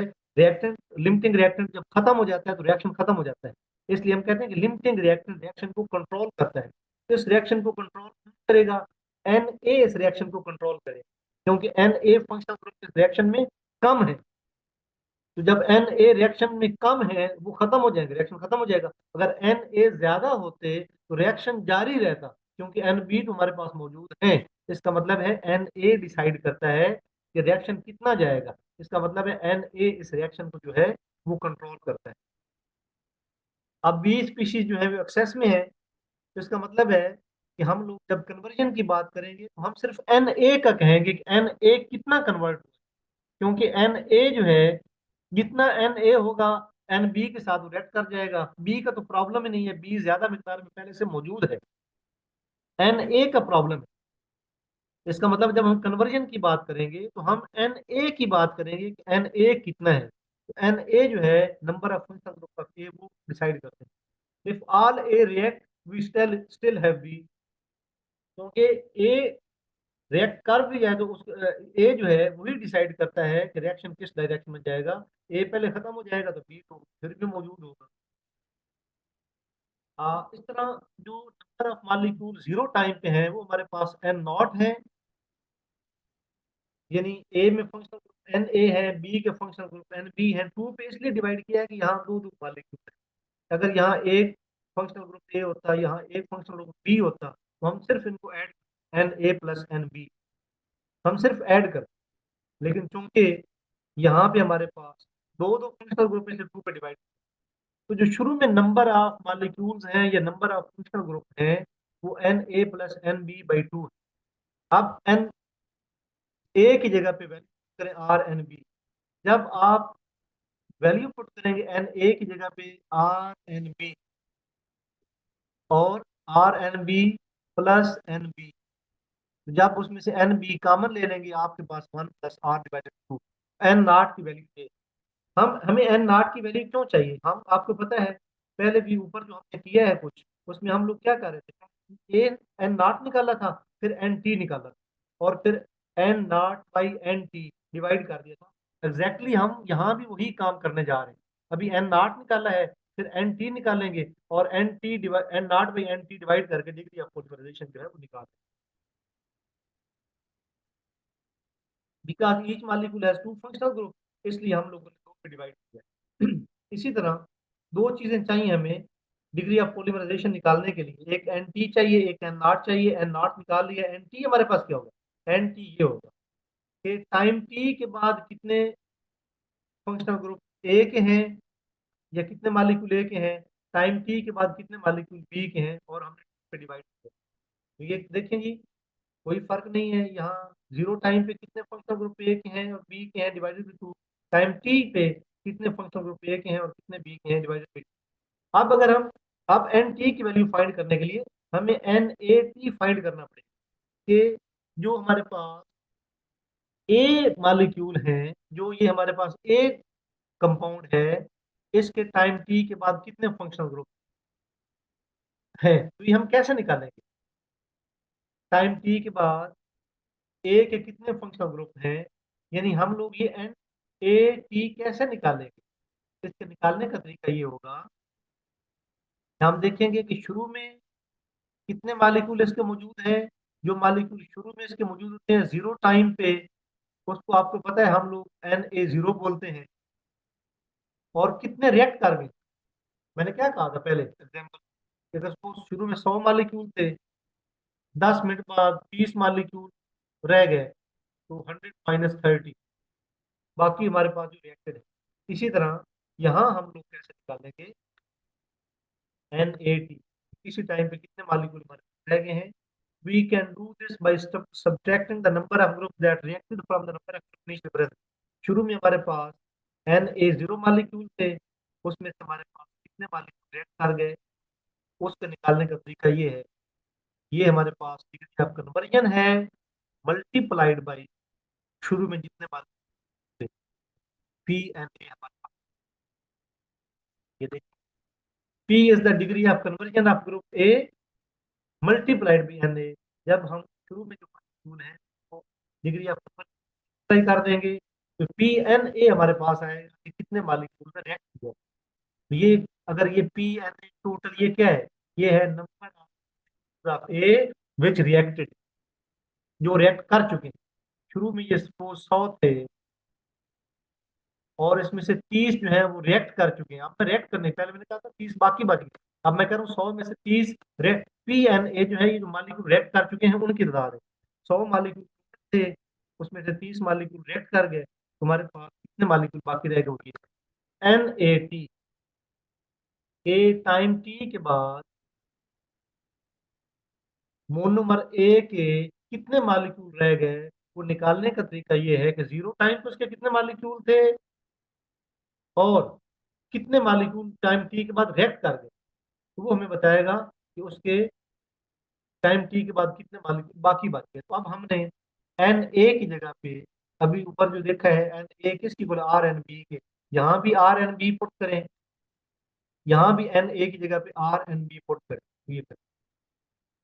अब इसमें से आप लोग आर एन बी कॉमन लें इसमें से, इसमें तो यहाँ क्या 1 - p, ये नंबर ऑफ ए के हैं जो टाइम टी के बाद। अब अगर बी के हैं तो वो कैसे निकालेंगे कि टाइम टी के बाद बी के कितने फंक्शनल ग्रुप, उसका तरीका ये है, शुरू में बी के कितने फंक्शनल ग्रुप हैं माइनस कितने रिएक्ट कर चुके हैं। जो रिएक्ट कर चुके हैं बी के, वो हम जैसे ऊपर निकाला P N B, P N A, वो भी पी एन ए ही होगा, क्योंकि ए ने रिएक्ट करना है, बी तो एक्सेस में है। तो बी के कितने मालिक्यूल रिएक्ट करेंगे, इंपॉर्टेंट पॉइंट, वो डिपेंड करता है ए के कितने मालिक्यूल ने रिएक्ट किया, क्योंकि ए तो खत्म हो चुका है। जब ए खत्म होगा तो जितने ए के मालिक्यूल रिएक्ट करेंगे बी के भी इतने करेंगे। इसलिए हम कह चुके हैं कि कह सकते हैं कि बी के कितने मालिक्यूल ने रिएक्ट किया, पी एन। तो अगर हम देखना चाहते हैं कि बी के कितने मालिक्यूल टाइम टी पे है, तो उसका तरीका ये, शुरू में बी के कितने मालिक्यूल थे, बी के कितने मालिक्यूल ने रिएक्ट किया। आप यहाँ पूछेंगे अगर बी के मालिक्यूल ने रिएक्ट किया तो यहाँ पी एन बी होना चाहिए था। मैं कह रहा हूँ एन ए चूंकि लिमिटिंग रिएक्टेंट है, यही डिसाइड करेगा कि बी के कितने मालिक्यूल ने रिएक्ट करता है। तो अब ये अब यहाँ पे आप पुट करें एन ए की, जो कि आर एन बी कॉमन है, ये बात। अब हमारे पास ये एन ए और एन बी की वैल्यू आ गई। अब आप एन टी की वैल्यू निकालें, ये दोनों वैल्यूज यहाँ पे पुट की, ऊपर जो इक्वेशन है हमारे पास ये आ एन टी। अब डिग्री ऑफ पोलिमराइजेशन की वैल्यू निकालें, एन नॉट आ चुके हैं, एन टी निकालना है, ये वाला पुट करें। हाँ, हमारे पास एक्स एन जो है 1 + r + r - 2r, ये हमारे पास डिग्री ऑफ पोलिमराइजेशन आ। इसमें आर क्या है याद रखें, आर है कि जब आप लोग जो स्टैक्योमेट्री या परफेक्ट स्टैक्योमेट्री यूज नहीं करेंगे, तो फिर इसमें आपको आर करना पड़ेगा। अगर आपने परफेक्ट स्टैक्युमिलिटी यूज की है, यानी 1:1, जितने फंक्शनल ग्रुप ए के इतने ही फंक्शनल ग्रुप बी के, तो इसके लिए आर, जब आप की वैल्यू जो है वो 1 पुट करेंगे आर की वैल्यू, तो आपके पास आर की वैल्यू 1 पुट करेंगे तो ऊपर भी 2 आ गया, डिवाइडेड बाई यहाँ 1, ये भी 2 आ गया, 2 माइनस यहाँ 2p आ गया। तो आप क्या करें, ऊपर 2 है, डिवाइडेड बाई 2 कॉमन ले लें, 1 माइनस p बन गया, 1 माइनस p से कैंसल, ये 1 1 माइनस p, ये वही केस बन गया जिसमें एक ही मालिक को यूज किया था, जिसमें स्टैक्योमेट्री का कोई मसला नहीं था। ये करेक्टर इक्वेशन वो वाली बन गई जिसमें स्टैक्योमेट्री का कोई प्रॉब्लम नहीं था। तो इसका मतलब ये है, अगर हम चाहते हैं कि फंक्शन जितने फंक्शनल ग्रुप ए थे इतने ही फंक्शनल ग्रुप बी हों, तो ज़ाहिर है उसमें N A divided by N B, R हमारे पास क्या है, N A divided by N B है। तो अगर हम चाहते हैं कि जितने मालिक ए के हैं इतने ही मालिक बी के इस्तेमाल करें, तो आप जब पुट करेंगे तो सेम है ना, क्योंकि आंसर बन जाएगा, जब आर की जगह 1 पुट करेंगे तो ये इक्वेशन बन जाएगी। ये वही केस बन गया जिस केस के बारे में हम लोगों ने ये कहा है कि जिसमें एक ही मालिक्यूल के अंदर दोनों फंक्शन, जब एक ही मालिक्यूल में दोनों फंक्शनल ग्रुप हुआ तो स्टैक्योमेट्री का मसला ही नहीं। लेकिन अगर आप दो डिफरेंट मोनोमर यूज कर रहे हैं तो फिर उनमें उनकी कितनी अमाउंट्स यूज करनी है, वहां पे स्टैक्योमेट्री का जो है वो प्रॉब्लम होता है। अब एक इम्पोर्टेंट चीज है कि क्या फर्क पड़ता है अगर हम स्टैक्योमेट्रिक इम्बैलेंस कर दें, उससे क्या कोई फर्क भी पड़ता है, वही अब हम देखने जा रहे हैं। What happens if we change R from perfect stoichiometry to less perfect, अगर हम स्टैक्योमेट्री इक्वल ना करें, एन ए या एन बी फंक्शनल ग्रुप में से कोई एक फंक्शनल ग्रुप ज्यादा हो जाए और आर की वैल्यू 1 से कुछ और हो जाए, उससे क्या फर्क पड़ता है, ये बड़ी इंपॉर्टेंट चीज है, मैं आपके सामने लिखने लगा हूं। अगर परफेक्ट स्टैक्योमेट्री हो तो हम कहते हैं आर की वैल्यू 1 है, और अगर उसमें आर की वैल्यू 1 पे उसकी कन्वर्जन भी टोटल हो, हमारे पास डिग्री ऑफ पॉलीमराइजेशन जो है वो इन्फिनिटी आती है, सारे के सारे मॉलिक्यूल जुड़ जाते हैं। अगर आर की वैल्यू 1 हो तो सारे के सारे मॉलिक्यूल जुड़ जाते हैं पी की वैल्यू 1 पे। अब अगर आर की वैल्यू हमारे पास 0.999 हो और कन्वर्जन भी फुल हो 100%, तो फिर भी जब डिग्री ऑफ पॉलीमराइजेशन की मैक्सिमम वैल्यू आएगी वो ये आएगी, 2000 मॉलिक्यूल जुड़ेंगे। कहाँ पे इन्फिनिटी था, कहाँ पे सिर्फ 2000 मॉलिक्यूल। यानी अगर आर की वैल्यू डिस्टर्ब हो गई है तो पी की वैल्यू 1 के लिए जो एक्स एन की वैल्यू आएगी वो 2000 मॉलिक्यूल आपस में जुड़ेंगे। इस तरह आर की वैल्यू जो है वो अगर हमारे पास 0.990 यानी 1% फर्क हो तो फंक्शनल ग्रुप में, मैक्सिमम कन्वर्जन पे 199 या 200 मालिक्यूल तक जुड़ते हैं। कहाँ पे मालिक्यूल इन्फिनिटी थे, कहाँ पे सिर्फ 200 मालिक्यूल जुड़े, दोनों के फर्क सिर्फ हमारे पास 1% का है। अगर दोनों के फंक्शनल ग्रुप में 5% का फर्क और कन्वर्जन भी मैक्सिमम, मैक्सिमम पीक वाली बात से याद है कि जितने मालिक्यूल जुड़ सकते थे जुड़े, सिर्फ हमारे पास ये 39 है, ये 9, तो सिर्फ हमारे 39 मालिक्यूल आपस में जुड़ते हैं फुल।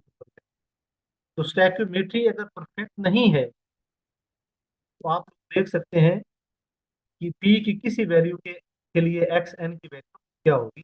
ये सारी वैल्यू कैसे निकालनी है, वही जो ऊपर आप पास फार्मूला हमने पहले देखा है, ये जो फार्मूला आपने बनाया है इसमें हम लोगों ने आर की है और पी की वैल्यू, आर और पी की वैल्यू पुट करके आप एक्स एन की वैल्यू निकाल सकते हैं। तो जब आर करते हैं और पी की वैल्यू 1 पुट करते हैं तो आपके पास आंसर क्या आता है। तो इस फार्मूले के साथ आप वैल्यू पुट करें, और नेक्स्ट टाइम आप क्लास में याद है आपको एक्सेल के ऊपर ये वैल्यू जो है वो निकालना सिखाऊंगा। जी आर जो है मुझे याद दिलाए या सी आर याद दिलाए कि इसको कैसे करना है।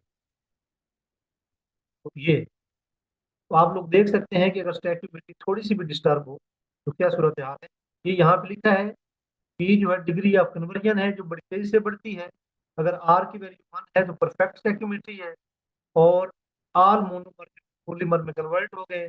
अगर 1% का फर्क दोनों फंक्शनल ग्रुप में, आर की वैल्यू 999 होगी, और इस केस में 200 मॉलिक्यूल जो है डिग्री ऑफ पॉलीमराइजेशन 200 होगी, बजाय इन्फिनिटी के ऊपर इन्फिनिटी यहाँ 200 है।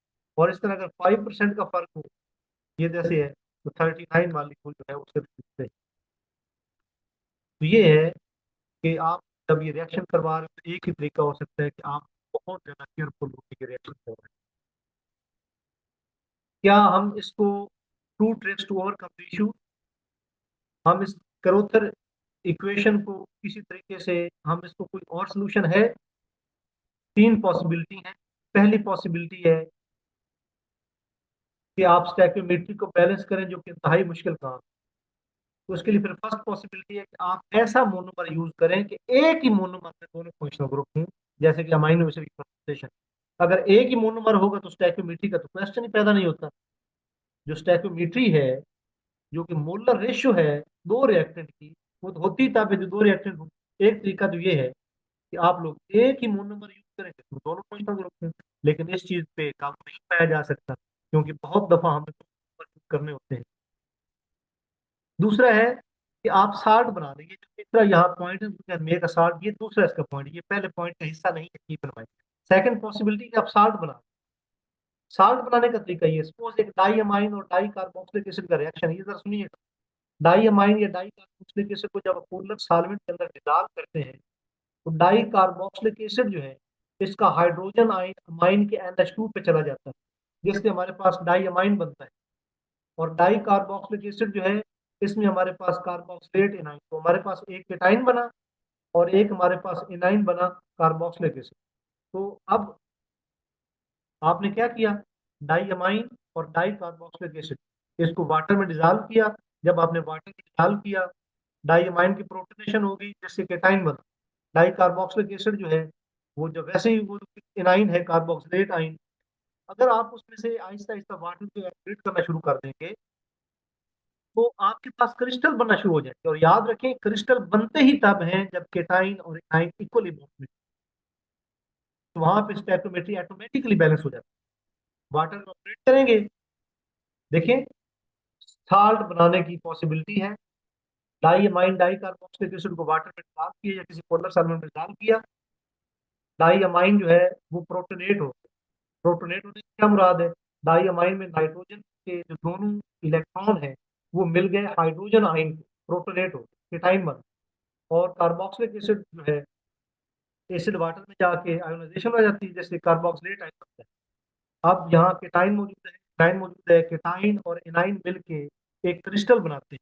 यूं ही वाटर को ट्रीट करेंगे, केटाइन और एनाइन जो है वो क्रिस्टल बनाना शुरू कर देंगे। जब वो क्रिस्टल बनाने के किसी भी क्रिस्टल के अंदर केटाइन और एनाइन की तादाद वैसे इक्वल होती है, जैसे हम लोगों ने क्या किया, हम लोगों ने हीट करके वाटर किया, केटाइन और एनाइन इक्वल हो गए, उससे वैसे ही हमारे पास जो है वो स्टैक्योमेट्री, ये एनाइन ये अमाइन है, इसकी प्रोटोनेशन हो जाएगी, ये हमारे पास डाई कार्बोक्सिलिक एसिड है, ये बनाएगा कार्बोक्सिलेट, और हम वाटर क्रिस्टल बनेंगे। क्रिस्टल में ऑटोमेटिकली केटाइन और एनाइन इक्वल होते हैं, केटाइन और एनाइन इक्वल होने से बाद है स्टैक्योमेट्रिक बैलेंस हो।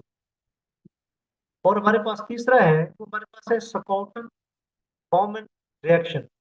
ये तीसरा सोल्यूशन हमारे पास ये है। स्टॉकन स्कॉटन रिएक्शन क्या है, इसमें क्या करते हैं, इसमें किसी इंटरफेस के ऊपर रिएक्शन होता है। हमारे पास एक डाई अमाइन होती है, उसको वाटर में डिसॉल्व करते हैं, जबकि एसिड हेलाइड जो है उसको किसी ऑर्गेनिक सॉल्वेंट में डिसॉल्व करते हैं, और फिर उन दोनों एक को नीचे रख के दूसरे को ऊपर से आहिस्ता आहिस्ता डालते हैं कि ताकि सरफेस के ऊपर वो टच करें। सरफेस के ऊपर जब वो टच करेंगे तो जो ही वो मिलेंगे स्टैक्योमेट्रिक रेशियो ऑटोमेटिकली बैलेंस होती जाएगी। डाई अमाइन को वाटर में डिसॉल्व किया, एसिड हेलाइड को ऑर्गेनिक फेज में डिसॉल्व किया, और दूसरे को एक रिएक्टेंट के ऊपर आहिस्ता आहिस्ता डालते जाएंगे, ऑटोमेटिकली सरफेस के ऊपर जो ग्रुप है उनकी स्टैक्योमेट्री जो है वो बैलेंस होती है। तो इमिसिबल सोल्यूशन है मोनोमर के, इंटरफेस के ऊपर जब मिलते हैं, लेकिन इमिसिबल है, अगर मिसिबल होते तो मिक्स हो जाते, लेकिन है ही इमिसिबल, वो मिलते नहीं है, सिर्फ इंटरफेस के ऊपर, सरफेस के ऊपर मिलते हैं, जिससे हमारे पास जो है ये काम है। हम इसको किस में डिजॉल्व करें, RNH2 को वाटर में, इसको किस में डिजॉल्व करें, CCl4, हमारे पास पॉलीमाइड सरफेस के ऊपर रिएक्शन, ये हमारे पास है, ये रिएक्शन। अब इसकी जो है वो मैं आपको वीडियो जो है वो दिखाता हूँ इसकी।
ये हमारे पास हेक्साइथाइलिन है अल्कलाइन सोल्यूशन के अंदर, और ये हमारे पास इबाफॉइल क्लोराइड है के अंदर, यानी ये जो है ये हमारे पास एक ऑर्गेनिक सॉल्वेंट में डिजॉल्व है, और ये दूसरा जो है ये हमारे पास एक अल्कलाइन के साथ, तो हम लोग जब इसको डालते हैं तो सरफेस के ऊपर रिएक्शन होता जाता है, सरफेस के ऊपर रिएक्शन होने की वजह से जो है उससे एक्यूबियोटिक रेशियो वो,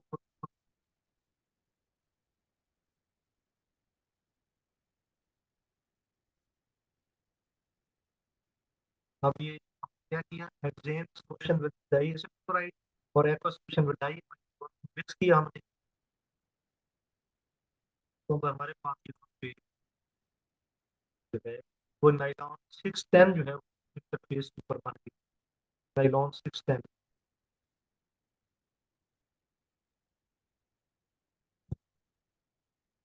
हमारे पास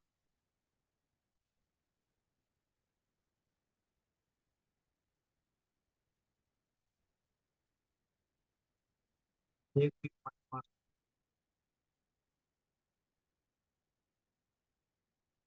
ये है, और जब ये बन जाते हैं फिर हम लोग इसको जो है फिर इसको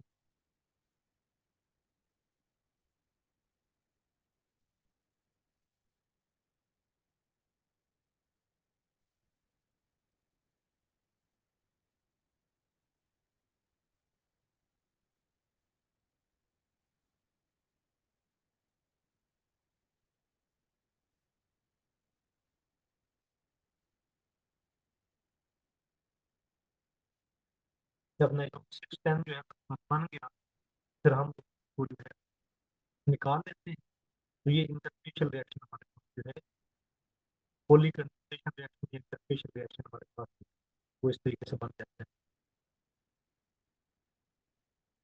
ये